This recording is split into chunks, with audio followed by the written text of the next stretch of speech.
Hey everyone, welcome back to the channel. If you're new here, make sure to hit subscribe so you never miss the new stories we share. Let's begin. The rain came down in sheets that Tuesday evening, drumming against my office windows like impatient fingers. I was already 40 minutes late for charity gala I didn't want to attend. My driver waited in the underground parking lot. My assistant had given up reminding me about the time. That's when I saw him, a boy, maybe 6 or 7 years old, standing in the lobby of my building. His clothes were soaked through. His shoes left small puddles on the marble floor.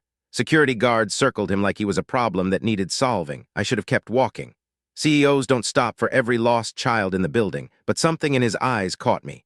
A quiet desperation that seemed far too heavy for someone so small. "Sir, can you fix my mom?" The words hit me like cold water. The security guards looked embarrassed, already moving to usher him away. But I raised my hand, stopping them. "What do you mean, fix your mom?" I crouched down to meet his eyes. He sniffled. "She won't wake up. She's been sleeping for 2 days. I tried everything. I made her toast. I put a wet cloth on her head like she does for me when I'm sick." My chest tightened. "Where's your dad? Do you have any other family?" He shook his head slowly. "Just me and Mommy. She always says we're a team." I could feel the eyes of my employees on us. The great Marcus Chen, founder of Chen Technologies, kneeling in a puddle of rainwater, talking to a soaking wet child. This wasn't how billionaires were supposed to spend their evenings. "How did you find this building?" I asked. "Mommy has a picture," he said.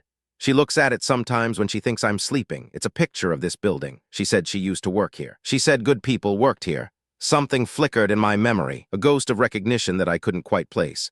"What's your name, buddy?" Daniel Park." Park, the name echoed somewhere in the back of my mind, but I couldn't grasp it. "And your mom, what's her name?" "Her name is Alina Park." The world stopped spinning. Alina Park. The name crashed into me like a wave against rocks. Images flooded back, dark hair pulled into a practical ponytail, sharp eyes that caught every detail, a laugh that could brighten the dreariest conference room.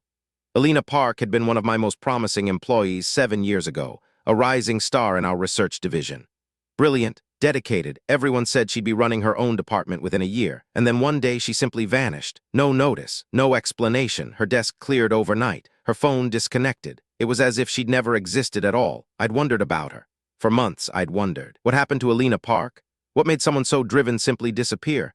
Now her son stood before me, soaking wet and terrified, asking me to fix his mother. "Daniel," I said, my voice steady despite the storm raging inside me, "take me to her." Daniel's small hand fit entirely inside mine as we walked to my car. The rain had softened to a gentle mist, but he still shivered against the cold. I draped my jacket over his thin shoulders. It swallowed him whole. My driver, Marcus, glanced in the rearview mirror with questions in his eyes. I shook my head slightly. "Not now." "Where do you live, Daniel?" He gave me an address on the east side of the city. A neighborhood I'd only seen from highway overpasses, a place where broken streetlights outnumbered working ones, where hope went to struggle. The drive took 23 minutes. 23 minutes of Daniel pressing his forehead against the window, watching familiar landmarks pass by. 23 minutes of me wrestling with memories I thought I'd buried. Alina Park had been more than an employee to me, though I'd never admitted it out loud. She challenged me in meetings when everyone else nodded along. She'd worked late nights perfecting projects she believed in. Once, during a company crisis, she'd looked me directly in the eyes and said, "We can fix this, but not if we're afraid to admit we made mistakes." That courage, that fierce, quiet courage, I'd never forgotten it. The car stopped in front of a weathered apartment building, paint peeled from the walls like old skin. A flickering light above the entrance cast everything in a sickly yellow glow. Daniel led me up 4 flights of stairs. The elevator had a handwritten, out-of-order sign that looked permanent. Each step creaked beneath our feet. The hallway smelled of cooking oil and something stale. He stopped at apartment 4C. The door wasn't locked. "I left it open in case someone came to help," he explained, his voice small. The apartment was tiny. One room served as living space, kitchen, and bedroom. Everything was clean but worn. The furniture looked like it had been salvaged from sidewalks, but there were books everywhere, stacks and stacks of books on engineering, physics, philosophy. And then I saw her. Alina lay on a narrow bed pushed against the wall, her dark hair spread across the pillow. Her face was pale, her breathing shallow. Even in sickness, I recognized her immediately. The years had changed her, lines around her eyes that weren't there before, a thinness that spoke of skipped meals, but it was unmistakably Alina. I crossed the room in 3 strides, pressed my hand against her forehead, burning hot. "How long has she been like this?" I asked Daniel. 2 days. She got sick last week, but she said it was just a cold. She kept going to work anyway." Work. Alina had been working. While I'd built a billion-dollar empire, while I'd attended galas and given speeches about innovation, she'd been here, surviving, struggling. I pulled out my phone and called my personal physician. Money could solve many things. I intended to use it, but money couldn't answer the question burning in my chest. Why had Alina Park vanished, and why had she never asked for help? Dr. Morrison arrived within the hour. He examined Alina while Daniel sat on my lap in the only chair the apartment had. The boy's small body had finally stopped trembling. Severe pneumonia, Dr. Morrison said quietly. She needs hospital care immediately, another day or two without treatment, and he didn't finish the sentence. He didn't need to. I made the arrangements, private ambulance, private room at the city's best hospital, everything covered under my name. Daniel rode with his mother, holding her limp hand and whispering words I couldn't hear. I followed in my car, my thoughts spinning faster than the wheels beneath me. At the hospital, they stabilized Alina quickly. The machines beeped their rhythms. The Roman 4 dripped life back into her veins, but she remained unconscious, her face peaceful in a way that seemed like surrender. I sat beside Daniel in the waiting room. He'd finally stopped crying. "Your mom," I said gently. "She used to work for my company. Did she ever tell you about that?" He nodded slowly. "She said it was the best time of her life before everything changed." "What changed, Daniel?" His small brow furrowed, trying to remember adult conversations he'd only half understood. "She said she trusted someone she shouldn't have. She said sometimes people who smile at you are hiding bad things behind their teeth." A chill ran through me. Did she say who? Mr. Vincent. She said his name when she had bad dreams sometimes. Vincent.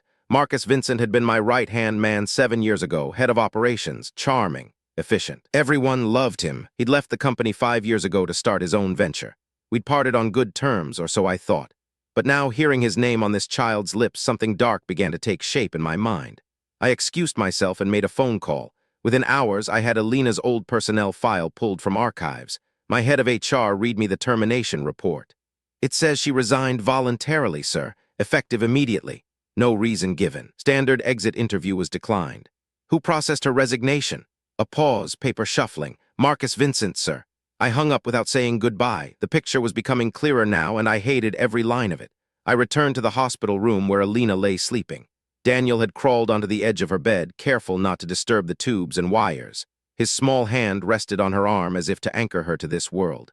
Looking at them, I saw what I should have seen 7 years ago. I saw what my position and privilege had blinded me to. I saw someone who had needed help and found none. Alina stirred slightly. Her lips moved, forming soundless words. Then slowly her eyes opened. She looked at me. Recognition flickered, and then something else. "Fear, you," she whispered. "Why are you here?" Alina tried to sit up, but weakness pulled her back down. Her eyes darted around the room, taking in the monitors, the expensive furnishings, and finally settling on me with something between terror and confusion. "Mommy." Daniel threw his arms around her. "The man from your picture came. He's going to fix everything." She held her son tightly, but her gaze never left my face. There was no warmth there, only walls built from years of pain. "You shouldn't have brought him here," she said to Daniel, though her words were meant for me. "Alina, I didn't know. I swear to you I didn't know anything." "Know what?" Her voice cracked. "That Marcus Vincent cornered me in the parking garage after a late meeting. That he told me I'd advance faster if I was nicer to him. That when I reported it to HR, the complaint disappeared overnight." Each word landed like a blow. "I went to the office early the next morning to talk to you directly, but Vincent was already there. He showed me a resignation letter with my signature forged on it. He said if I didn't leave quietly, he'd make sure I never worked in tech again. He knew things about my family, my immigration status. He knew everything." She was crying now. Daniel looked between us, not understanding but sensing the weight of the moment. "So I ran. I took what I could carry and I ran. I changed my name legally. I worked cleaning offices at night and took certification courses during the day. I built a life, a small life, but a life. I thought about the gala I'd missed, the champagne I'd have been drinking, the handshakes and empty conversations, while Alina had been building a life from ruins I hadn't known existed. "Why didn't you come to me?" She laughed, but there was no humor in it. "Come to you, the great Marcus Chen? Vincent was your best friend, your golf partner, your business confidant. Who would you have believed?" The question hung in the air, and I hated that I didn't know the answer. "I would have believed you," I said finally. "I have to believe I would have believed you."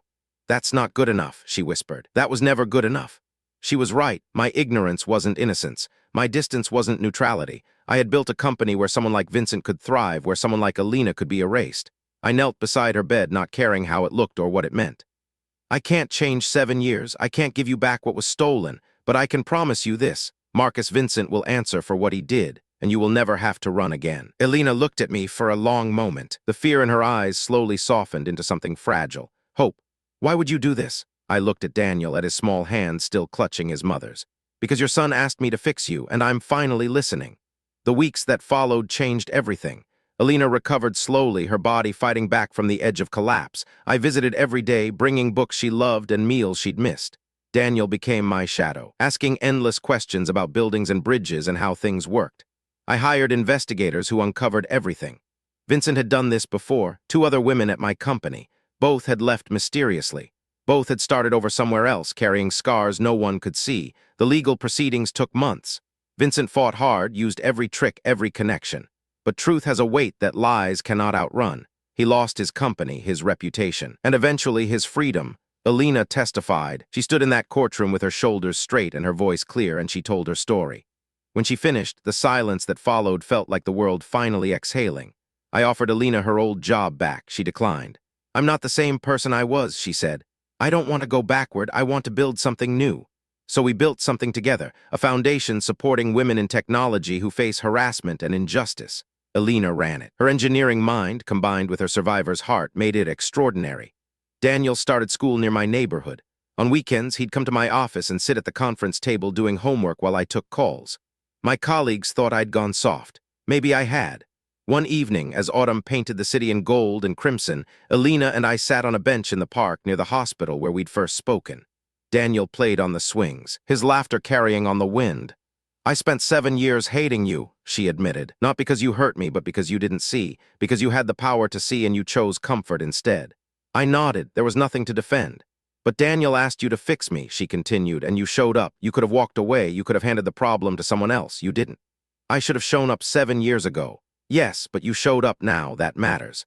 We sat in comfortable silence, watching Daniel pump his legs higher, reaching for the sky. I learned something in those months. Power means nothing if it doesn't protect the vulnerable. Success is hollow if it's built on the silence of those who have been harmed. And sometimes the most important question in the world comes from the smallest voice. "Sir, can you fix my mom? I couldn't fix everything. Some wounds heal but leave scars. Some trust once broken rebuilds slowly, but I could show up.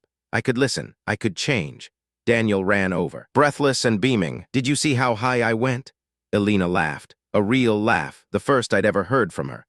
"We saw," she said. "We both saw. And for the first time in years, I understood what truly mattered. Thanks for watching. Subscribe and visit the channel for more real-life stories."